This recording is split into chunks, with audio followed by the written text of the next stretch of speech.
بسم اللہ الرحمن الرحیم۔ السلام علیکم کلاس 8، کیا حال ہے آپ سب کے؟ ٹھیک ہے آپ سب؟ امید کرتی ہوں کہ آپ ٹھیک ہوں گے۔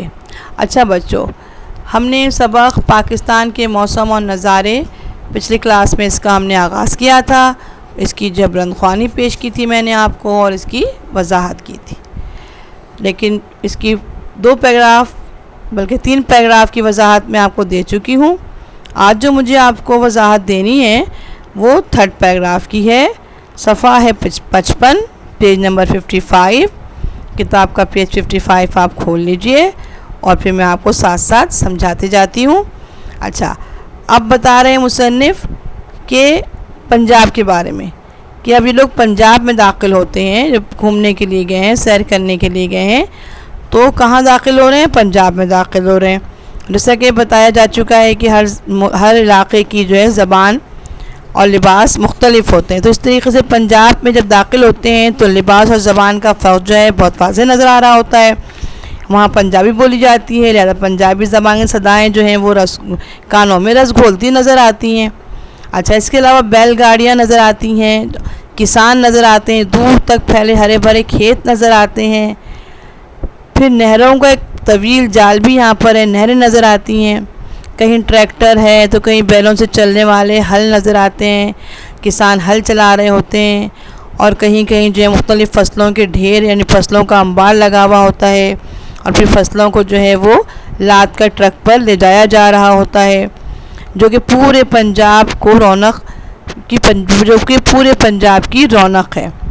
تو یہ تمام چیزیں جو ہیں پنجاب کو رونق بخشتی نظر آتی ہیں۔ اور پھر سڑک کے ارد گرد بہت سی صنعتیں ہیں، ٹھیک ہے، فیکٹریاں ہیں، ملیں ہیں، اینٹوں کے بھٹے ہیں، اینٹوں کے بھٹے بھی نظر آتے ہیں جہاں مختلف جو ہیں وہ سرخ رنگ کی اینٹیں بنتی ہوئی نظر آتی ہیں۔ اس کے بعد پھر موٹر وے اور grand trunk road G T road کو کہا جا رہا ہے۔ یہ کیا ہے؟ یہ مرکزی شاہراہیں ہیں۔ یہ 2 شاہراہوں کا میں نے ذکر کیا ہے یہاں پر، ایک تو موٹر وے کا اور دوسرا جی ٹی روڈ کا، جو پنجاب کے مختلف علاقوں کو ایک دوسرے صوبوں سے ملاتی ہیں۔ اچھا، پھر جنوبی پنجاب میں فورٹ مسٹ کا جو پہاڑی مقام ہے، فورٹ مسٹ کا پہاڑی مقام، وہ کس کی یاد دلا رہا ہے؟ وہ مری کی یاد دلا رہا ہے، اونچا پہاڑ ہے۔ اچھا، اب یہاں سے ملتان کی سیر شروع ہو جاتی ہے، لیکن ملتان کی سیر کرنے کے لیے وقت کافی چاہیے ہوتا ہے، ٹھیک ہے نا۔ اچھا، پھر مصنف یہاں کے ملتان کی کے لیے بتا رہے ہیں کہ مقامی لوگوں کے مطابق یہ بات بتائی جا رہی ہے کہ یہاں پر گرد، گرما، گدا اور گورستان، یہ 4 چیزیں کس کی پہچان ہے؟ ملتان کی پہچان ہے۔ گرد یعنی دھول مٹی یہاں ملتان میں بہت اڑتی ہے، موسم گرما شدید ہوتا ہے یہاں پر۔ اس کے علاوہ گدا یعنی یہ فقیروں کا جو ہے وہ شہر ہے، اور گورستان یعنی قبرستانوں کی بہت کثرت ہے یہاں پر، ٹھیک ہے۔ اس کے بعد ملتان سے لاہور کا سفر بھی نہروں، کھیتوں، باغات کے نظاروں سے بھرپور تھا۔ نہریں نظر آئیں، کھیت نظر آئے، باغات نظر آئے، اور گرمی بھی اپنے عروج پر تھی۔ اتنی زیادہ گرمی تھی کہ گاڑی کا ایئر کنڈیشن بھی کیا ہوا تھا؟ بہت کم کام کر رہا تھا، گرمی شدید ہونے کی وجہ سے۔ لاہور میں تاریخی مقامات ہیں، باغات اور بازاروں کے مناظر جو ہیں وہ دل کو مو لیتے ہیں، یعنی کہ بہت ہی بازاروں میں رونق ہیں، جو کہ دل جو ہے اس کو دیکھ کر کھنچتا چلا جاتا ہے۔ اسی وجہ سے لاہور کو کیا کہا؟ زندہ دلانے لاہور، یعنی لاہور کو کیا کہا جاتا ہے؟ زندہ دلانے لاہور کی خوش دلی، مہمان نوازی مثالی تھی۔ اچھا، یہ بات بتا رہے ہیں مصنف یہاں پر کہ یہاں کے جو لوگ ہیں بہت مہمان نواز ہیں اور بہت خوش دلی سے مہمان نوازی کرتے ہیں۔ پھر آگے جا کے یہ لوگ تر و تازہ ہوتے ہیں، اور پھر گرمی کی شدت یہاں پر بہت ہوتی ہے۔ بہت زیادہ گرمی کے بعد یہ تر و تازہ ہوئے جو لوگ گئے تھے۔ اس کے بعد انہوں نے لاہور سے بذریعے موٹر وے اسلام آباد نکلے۔ اب اسلام آباد کے مناظر کیسے ہیں؟ چلیے پڑھتے ہیں۔ اسلام آباد میں کیا ہے؟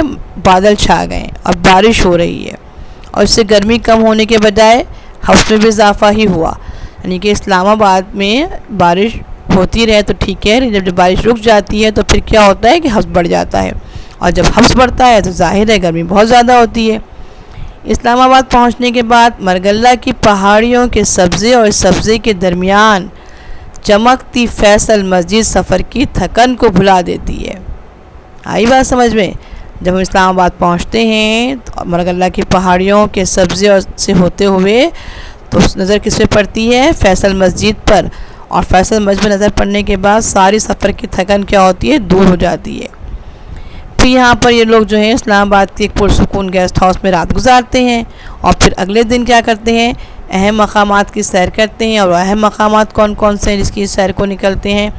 اہم مقامات میں دامن کوہ ہے، شکر پڑیاں ہیں، لوک ورثہ میوزیم ہے، پاکستان مونیومنٹ ہے، راول ڈیم ہے، اور اس کا پارک ہے۔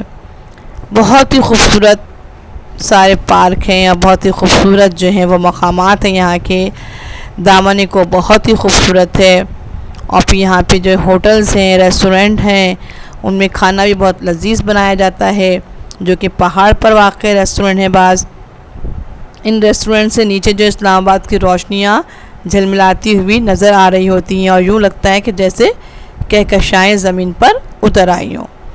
اسلام آباد کے اب آگے کا سفر جو ہے تھوڑا آرام دہ تھا، یعنی کہ گرمی کی شدت جو ہے میں کمی آتی جا رہی تھی۔ اور اب ہم کہاں داخل ہو رہے تھے؟ یہ لوگ مصنف بتا رہے ہیں کہ اب یہ لوگ کہاں جا رہے ہیں؟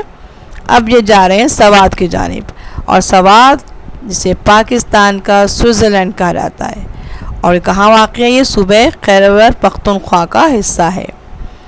سوات جو ہے صوبہ خیبر پختونخوا کا حصہ ہے۔ یہاں گرمیوں میں بھی خنکی رہتی ہے، یعنی گرمیوں میں بھی سردی زیادہ نہیں لیکن بہرحال خنکی سی رہتی ہے، اور یہ سیاحوں کے لیے بہت ہی کشش کا باعث ہوتی ہے۔ اچھا، پھر فضا گیٹ کے پاس ایک ہوٹل میں لوگ ٹھہرتے ہیں، اور سامنے ہی کیا ہوتا ہے؟ سامنے ہی دریائے سوات ہے۔ فضا گیٹ کے سامنے ہی دریائے سوات ہے، جو کہ خاموشی سے بہہ رہا ہوتا ہے، اور آس پاس کے علاقے کی خوبصورتی بس دیکھنے سے تعلق رکھتی ہے، اس کو لفظوں میں بیان نہیں کیا جا سکتا۔ اور پھر جگہ جگہ گرتی آبشاریں، مچھلیوں کی پرورش کے لیے جو فارم بنے ہوئے ہیں وہ، اور پھر مالم جبہ تو انتہائی حسین ہے۔ مالم جبہ کی خوبصورتی تو لفظوں میں بیان کر ہی نہیں سکتے ہم۔ جب آپ جائیں اور وہاں دیکھیں تو آپ کو اندازہ ہوگا کتنا حسین ہے مالم جبہ۔ مالم جبہ ہے، کالام بہت ہی خوبصورت مناظر سے بھرا پڑا ہے، خضر پھولوں کی کثرت ہے، اونچے پہاڑ ہیں جو کہ برف پوش پہاڑیاں ہیں وہاں پر، جن میں نانگا پربت کی جو چوٹی ہے وہ بھی شامل ہے۔ پھر پہاڑی جنگلات کا سلسلہ شروع ہوتا ہے۔ پہاڑی جنگلات کے درمیان سے گزرتے ہوئے اونچے نیچے راستے، یعنی کہ بہت کھائیاں ہیں، راستے جو ہیں وہ اونچے نیچے ہیں، اور پھر وہاں پر کیا ہے؟ گھوڑے ہیں اور جیپ ہے، خچر ہے میں سوار لوگ، جو ایک ایسے منظر کا حصہ تھے جو ایک دفعہ دیکھنے کے بعد کوئی بھلا نہیں سکتا۔ یعنی یہ کہ یہاں پر جو اونچے نیچے راستے ہیں، اور پھر جیپ سے سفر کرتے ہیں، پھر گھوڑے اور خچر پر جو لوگ سوار ہو کر جب سفر کرتے ہیں تو یہ مناظر جو وہ دیکھتے ہیں اس کو ایک دفعہ دیکھنے کے بعد وہ بھلا نہیں سکتے، اس کو فراموش نہیں کر سکتے۔ پھر کالام سے جو ہے جیپ کرنی پڑتی ہے، جیپ کر کے جو ہے وہ لوگ کہا جاتے ہیں مہو ڈنڈ جھیل دیکھنے جاتے ہیں۔ ٹھیک ہے، اس کے بعد جو ہے یہ آگے پھر سوات میں 4 دن گزارنے کے بعد یہ لوگ پھر شمالی علاقہ جات کا سفر اختیار کرتے ہیں۔ ٹھیک ہے، اب کہاں آ گئے ہیں؟ اب انہوں نے شمالی علاقہ کا سفر کا اختیار کر لیا ہے اور ناران پہنچ گئے ہیں۔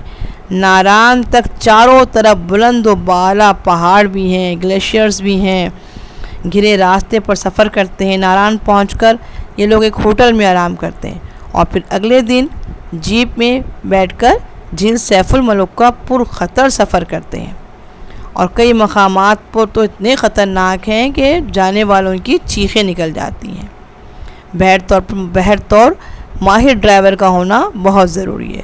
سیف الملک جھیل سے کچھ دور جہاں پیدل گھوڑوں پر سفر کرنا ہوتا ہے، سخت سردی میں سفر بہت دلچسپ اور ہنگامہ خیز ہوتا ہے۔